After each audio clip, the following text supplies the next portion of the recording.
U.S. announces multi-day aerial military drills in the Middle East amid Iran tensions. Exercises described by President Trump as an armada, to be led by the USS Abraham Lincoln amid standoff. The U.S. has announced plans to hold multi-day military exercises in the Middle East as it deploys what Donald Trump has called an armada, led by the USS Abraham Lincoln to the region as part of a tense standoff with Iran. The display of U.S. air power was announced as the White House has suggested it could launch new strikes on Iran after the government's crackdown on pro-democracy protesters that has left thousands dead and many more in detention with their fates uncertain. Air Forces Central, the air component of the U.S. Central Command, CENTCOM, said on Tuesday that it would hold a multi-day readiness exercise to demonstrate the ability to deploy, disperse, and sustain combat air power across the U.S. Central Command area of responsibility. The exercise was designed to enhance asset and personnel dispersal capability, strengthen regional partnerships, and prepare for flexible response execution, Air Forces Central added in a statement. The dates, location, and list of U.S. military assets to take part in the exercises has not been made public. But the exercise appeared designed to display the U.S. ability to project force into the region as tensions with Iran have escalated. CENTCOM announced on Monday that a large U.S. naval deployment, led by the nuclear-powered aircraft carrier USS Abraham Lincoln, had arrived in the region on Monday. The aircraft carrier, which has several dozen fighter jets and nearly 5,000 sailors, was accompanied by several guided missile destroyers that carry air defenses to protect the carrier strike group. The U.S. has also moved a squadron of F-15E Strike Eagle fighter jets to the region, according to the Washington Post, which come from the same unit that participated in strikes on Iran in April 2024. The UK has also moved Typhoon jets to the region in a defensive capacity.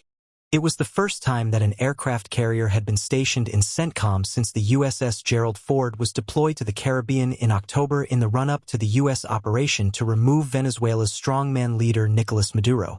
The carrier is currently deployed to the Middle East to promote regional security and stability, CENTCOM said in a statement on Monday. Trump, in an interview with Axios this week, said that the U.S. has a big armada next to Iran, bigger than Venezuela.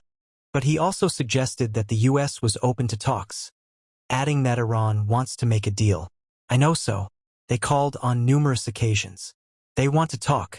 Trump threatened to attack Iran if the country carries out mass executions or killings of demonstrators during the protests that broke out over the devaluation of Iran's currency in December.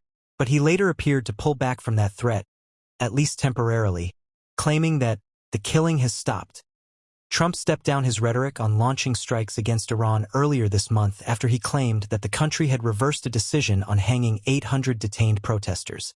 But as of last week, he had suggested that strikes could still take place, with the carrier strike group being sent to the region, just in case. We have a massive fleet heading in that direction, and maybe we won't have to use it, he said. The U.S.-based human rights activists news agency has estimated that nearly 6,000 people have been killed, while the Iranian government has admitted to just over 3,100 deaths.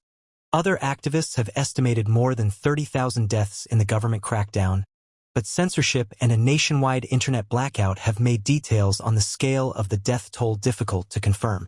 CENTCOM has said that it would conduct the drills in partnership with nations in the Middle East and also announced plans to partner with Bahrain in a defensive drill that would include practicing capabilities to down drones, a potential counterattack threat in the event of a U.S. attack on Iran. But the deployments have also upset key U.S. allies in the Middle East. The United Arab Emirates Foreign Ministry has said that it would not allow its airspace, territory, or territorial waters to be used for an attack on Iran, saying that it would maintain neutrality and seek to promote regional stability. The U.S. Air Force would conduct all activities with host nation approval and in close coordination with civil and military aviation authorities, emphasizing safety, precision, and respect for sovereignty, the statement read. Now is not the time to look away. It's the Guardian's job to keep a close focus on events in the Middle East for our global audience, with reporters sharing live updates around the clock, including from inside Gaza. We're well-placed to provide comprehensive, fact-checked reporting to show the world what is happening in the region. But we can't do it without your support. We rely on the generosity of our readers, whose support helps to keep our correspondents on the ground and our reporting free from commercial or political influence. We appreciate that not everyone can afford to pay for news, but if you can we count on your support? Here are 3 good reasons to make the choice to fund us today. 1. Our quality investigative journalism is a scrutinizing force. 2. We are independent and have no billionaire owner dictating what we do. Your money directly powers our reporting. 3. It doesn't cost much and takes less time than it took to read this message. Choosing to back us on a monthly basis makes the most impact, meaning we can continue to cover the story from every angle. The conflict, the plight of those affected, and what it all means for the future of the region and the world.